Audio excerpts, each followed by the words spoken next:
Welcome to June on Red Roof Family Farm. This is our 4th year growing flowers and veggies, which we sell here at a roadside stand and down at our local farmers market. And I don't know what's up with the weather, but summer just got here yesterday. And that is very late for us.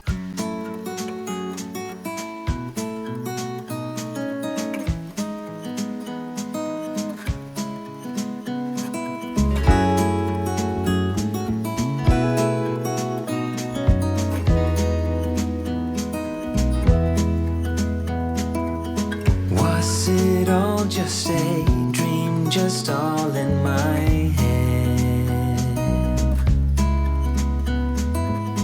Floating rivers upstream, the things that you said. Tell me and be honest. Tell me, did you know that you would believe in me just like the winners know?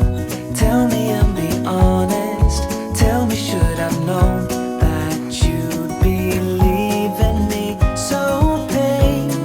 quiet and slow? I try my best to move on, to let go.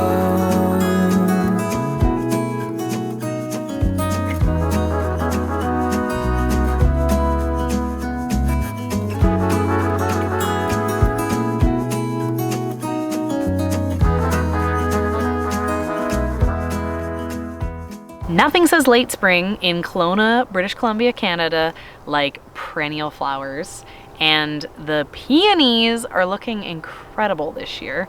It smells so amazing right here. We have four peony plants, not very many, and we've picked, I'd say 25 blossoms off of these plants, and still they're beautiful and abundant and make the whole yard smell incredible. Peonies can have a hard time here. It gets so hot that the flowers open and instantly drop their petals. So we've been enjoying the cool weather for how well they've done. Oh, come here. Oh. And because these are right beside my peonies, we need to spend some time on this. These are my Globe Master alliums, which are also looking incredible. They've been open and blooming, I'd say like 3 weeks now, and we have a hard time with the alliums because normally we're so hot this time of year. So I've been enjoying them. One thing I never knew about these Globe Masters, I knew that they're massive, the size of my head, but the scent on them is incredible. They're super sweet. The alliums are in the onion family. They're just onion flowers, so most of them usually smell like onions.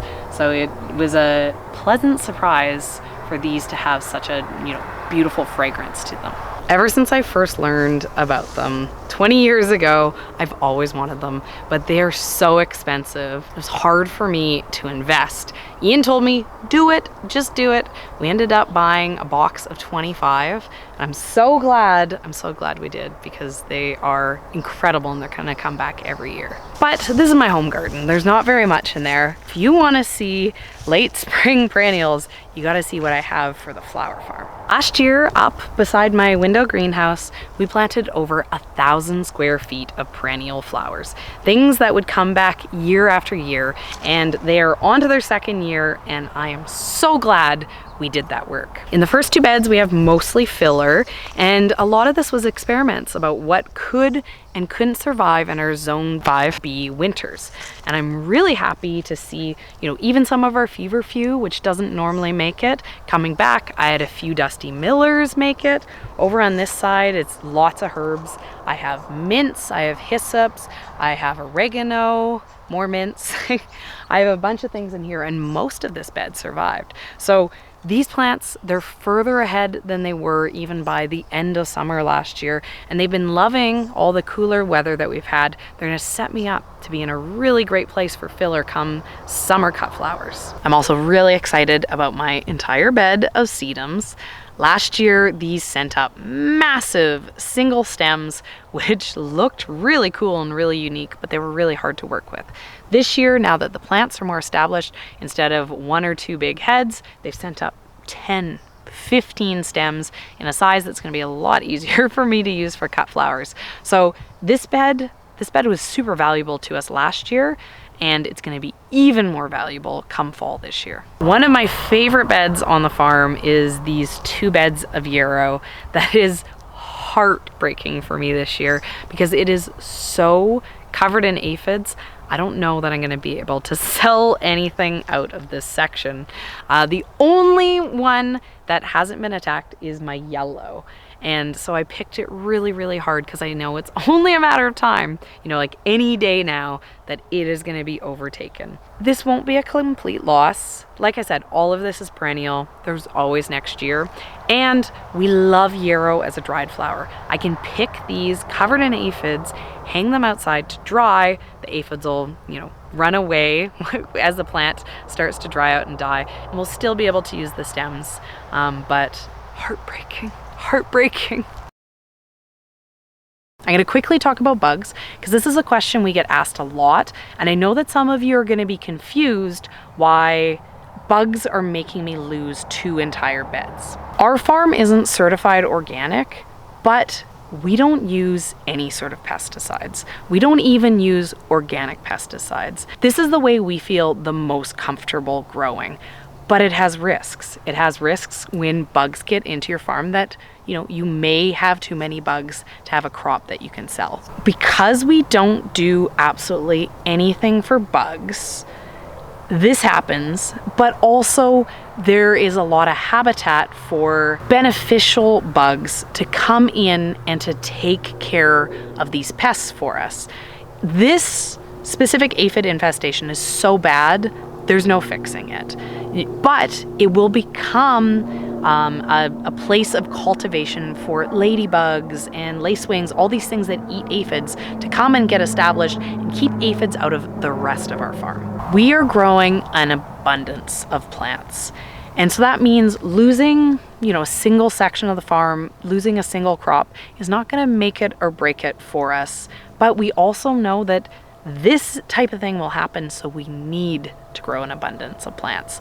You know, it's a tricky balance. It's not a decision everyone's going to make, but, you know, we personally feel it's the best decision for us. Perennial goodness does not end.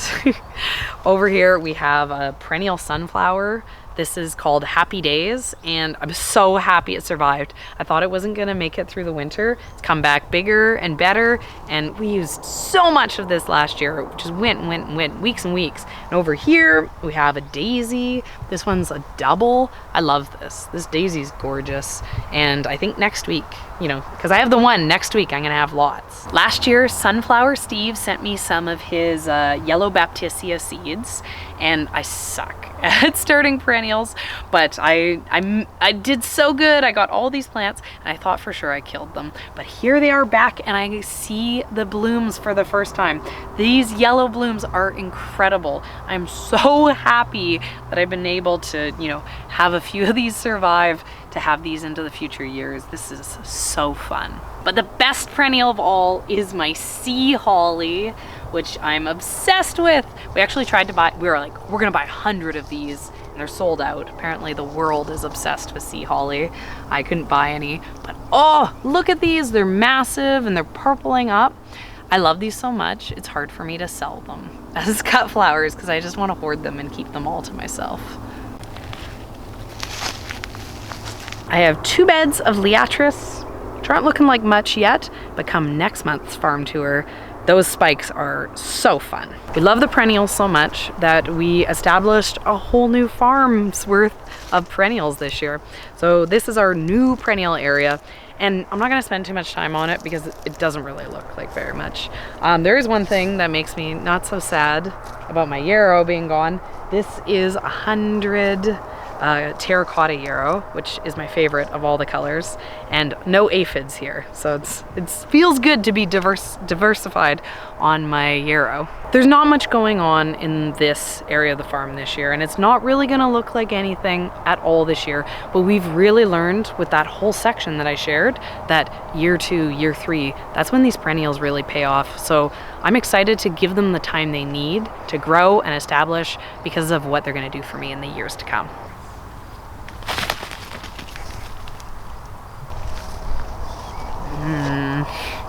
One area of the farm we don't really show very much in our videos is this massive. I think this is 600 square feet. This is all strawberries, and this is not for farming. Even though there's 1,200 plants in here, we don't sell strawberries.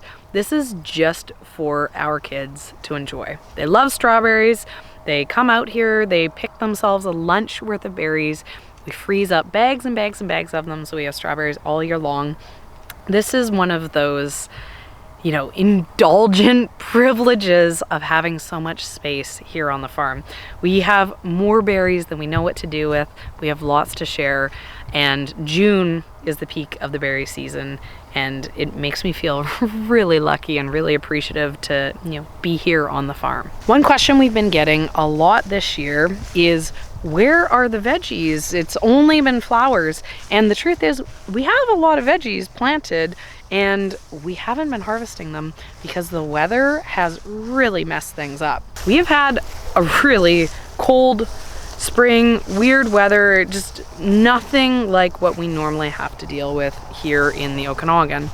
And that is, caused some issues we know how to normally grow, and we didn't know how to deal with, the weather challenges we were faced with. So a lot of our veggie plants didn't germinate in the way that we wanted them to. And then some of our crops did germinate well, but the flavor just wasn't there. It was cold, so we weren't watering. So it felt like they were getting enough water, but it was only when we went to eat them that we realized they weren't. And if things taste bad, it's basically just compost. So, here's a perfect example. This is our mustard mix. This is one of our favorite things to eat. We can only grow it in the spring or the fall because it needs to be grown in cool weather. We didn't get a single picking off of this. By the time the leaves were big enough to cut, the flavor just wasn't there, and we really missed out. So we haven't been able to sell any veggies yet because of growing issues, and because we haven't been selling them. We haven't really been sharing them in the video. One crop that has been getting close to being able to be ready for us to harvest is our carrots. I've started pulling some of these to test, where they are for size, and they're starting to size up. I wouldn't be surprised if in a week or two we'll start harvesting these. And we have 2 full beds of carrots. That's like 20,000 carrots right there. So it won't be long until we have food to sell at our stand again. We may be having problems with our veggies, but one crop that is not complaining about our cold spring has been the ranunculus. They actually like drier weather, colder weather, and so they have done better than ranunculus have ever done in the Okanagan before. We have picked so many flowers. The reason why there's so many blooms here behind me is we've had so many ranunculus that we haven't even been able to keep up with harvesting these. We have a pick to do to dry them, to hang them to dry. Ranunculus are one of our favorite dried flowers. So these won't go to waste, but yeah, it's been an incredible year for ranunculus. And all of our cool weather loving spring flowers are starting to really come into their own too. This is Saponaria. This is our first year trying it, and it is so pretty. It reminds me exactly of Covent Garden baby's breath, except for it's in this, beautiful, beautiful blushy pink. I imagine that this will be grown on the farm every single spring because it's very special. We also have our feverfew, which is starting to put on some really good height. I wouldn't be surprised if this entire bed here on the farm is blooming in the next week or two. And our spring planting of bachelor buttons has started. Having a whole section of blue is really exciting for me. Bachelor buttons are a pain in the butt as a flower farmer. They're hard to deal with, but having this pop of blue at this late spring, early summertime is so fun. Our overwintered larkspur just started opening up over the last day or two, so I'm excited to see this coming. And also our overwintered rudbeckia, the flowers, they're almost here. So a week or two and I'm gonna have an abundance of these beautiful cherry yellow blooms that I just absolutely love. This variety is Indian Summer and it's my favorite. We've been doing dried flowers for a couple years now. It's been a great way to use up and sell the blooms that don't, sell fresh. But last year, you know, the love affair became an obsession, and it really had a lot to do with status and straw flowers. We said there's never enough status, there's never enough straw flowers. This year we have 8 times as many as what we had last year. 2 full beds of status is the perfect amount of status, maybe even not enough status. So the fact that it's starting to color up, you know, same idea, 2 weeks and we're gonna be into it, and we're gonna have it all summer long. We're gonna have so much to be able to dry, to use over the winter and the fall. This may end up being my favorite hangout place in the summer. But my current favorite hangout place is this greenhouse, because so much is blooming in here. So many experiments, so many exciting new things, that every time I come in here, there's something new to experience, something new to explore. There's so much happening in here, and it has me really excited for what we can do in future years. We have an entire bed of snapdragons. There's like 700 or 800 snapdragon plants in here, and they've all started to open up. Snapdragons have an incredible scent to them. They almost remind me of like sweet bubble gum, like a fake bubble gum smell. So this whole greenhouse, it just smells like candy. It's really pleasant to be in here. So many colors, so much fun. We have Costa and Chantilly growing in here, and you know, makes me want an entire greenhouse, even though I have more than I know what to do with. Greenhouse space can be some of your most valuable space on the farm. So some of the things that we did in here didn't necessarily make a lot of sense on paper, but we filled a lot of this with fillers, the type of things that don't have a lot of money value, but I'm so glad that we did. Behind me, you know, we've been picking out of here for 3 weeks now already, and there's crops that haven't even started yet. We are probably going to have a solid 2 months of bits and pieces coming out of this space to pair with all of our other, you know, more major focal flowers like the ranunculus and the snapdragons.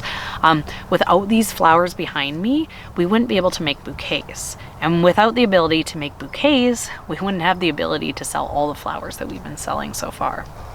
Okay, you can leave me here. This is my house now. Just bring me a pillow. I'll stay here all night, all day, all night. Obviously 1 bed of snapdragons isn't enough, so I also have 2 over here, but we'll talk about these in the July farm tour. The thing I want to spend some time on is this. It's one of my most exciting experiments for the year. It's something I was really looking forward to, and it is not disappointing so far. This is Cardoon, which is basically like a faster growing artichoke. Artichokes are not perennial here, they die over the winter. So I was growing this thinking I was gonna get those beautiful oversized thistle flowers. I was really excited. But since planting it, I've come to realize maybe I just want to grow it for the leaves. The leaves are incredible, and they're just gonna get bigger and bigger by the time I'm done. You know, when the plants are at maturity, the leaves are going to be massive. So I can use this as a filler. I don't even have to grow this for flowers. I can grow this for greenery, which has me potentially seeing this as something that's a permanent crop on the farm. You've heard me obsess nonstop for the last 2 months about my greenhouse ranunculus. So instead, we're going to talk about these lizzies. And if you've been following our channel for any period of time, you know that lizzies are not my friend. I have so many problems with lizzies. These have been in the ground here since early March, and they came as plugs, right? They came already grown, ready to go in. So these have been growing for a very, very long time, and they're still very small, still very far from flowers. I don't have a lot of patience for growing these very long-term crops. It's hard to come out here and baby them and see them not making any progress, but it seems like I haven't killed them. It seems like they are going to get to the point that they bloom in August, which is like when I always thought they were going to bloom. But you guys, feel sorry for me. Look how tiny these are. Look how pathetic they look. Other places are having Lizzie flowers already, and I'm stuck with these sad little Canadian greenhouse ones that, you know, take, 280 days from seed to bloom. hopefully it's going to be worth it, because we do have 1,200 Lizzie's in this greenhouse, I think. So there could be a lot of beauty here in our August farm tour. It's hard to wait. It's hard to be patient. Last year, we made the really hard decision that we don't make any money on tomatoes. We just can't grow tomatoes as a profitable crop. Here on our farm, there's just too many people doing it, too much competition, and it's too much work. So this year, we said, no more tomatoes. We're only gonna have one entire greenhouse for tomatoes, and we're probably just gonna eat them all ourselves.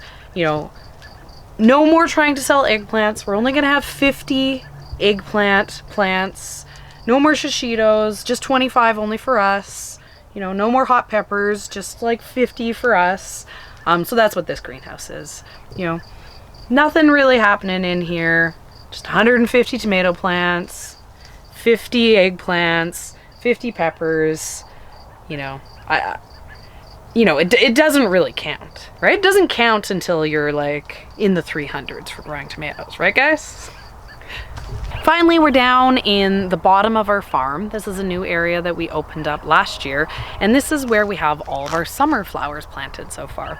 So we got a couple beds of zinnias, we have a bed of marigolds, a bed of cosmos, I have some lettuce in here, and we have a lot of empty space, which we're gonna be planting this next week with all the rest of our summer crops.